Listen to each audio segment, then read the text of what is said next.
გერმანიის ელჩმა კომენტარი გააკეთა, რომ ასე ევროკავშირის წევრები თქვენ ვერ გახდებით. რა პასუხი გაქვთ? ევროკავშირი თუ ასეთი უნდა იყოს, როგორც ჩვენ დანიის მაგალითზე ვიხილეთ, მაშინ რა გვესაქმება ჩვენ ასეთ ევროკავშირს საერთოდ. და როდესაც ამას გამადლის, ასეთ ევროკავშირს როცა გამადლის გერმანიის ელჩი, ეს რა თქმა უნდა, ვერავითარ გამართლებას ვერ დაექვემდებარება, ხო? ჩვენ გვინდა სხვანაირი ევროკავშირი. და ვერ დაგვამადლის ვერავინ ასეთ ევროკავშირს, სადაც ძაღლებით უსორდებიან, მშვიდობიან მომიტინგეებს. ასეთ ევროკავშირს გერმანიის ელჩი, ეს კონკრეტული ადამიანი ჩვენ ვერ დაგვამადლის. ჩვენ გვინდა ისეთ ევროკავშირის წევრობა, რომელიც უბრუნდება იმ ღირებულებებს, რომლებსაც თავის დროზე დაეფუძნა. და რა იყო ეს ღირებულებები? მე მინდა შეგახსენოთ თან, რომ 40-იან წლებამდე ევროპისთვის უცხო იყო ის ღირებულებები, რომლებმაც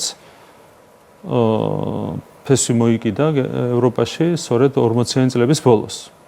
ძირითადად 1959 წლიდან, როდესაც დამყარდა ახალი კონსტიტუციური სისტემები სხვადასხვა ქვეყანაში, მათ შორის გერმანიაში. მანამდე ევროპა იყო გამუდმებული ომების სივრცე, აქ არ იყო დამკვიდრებული ადამიანის უფლებების სისტემური სახით, სერიოზული პრობლემები იყო ადამიანის უფლებების კუთხით ევროპაში ტრადიციულად.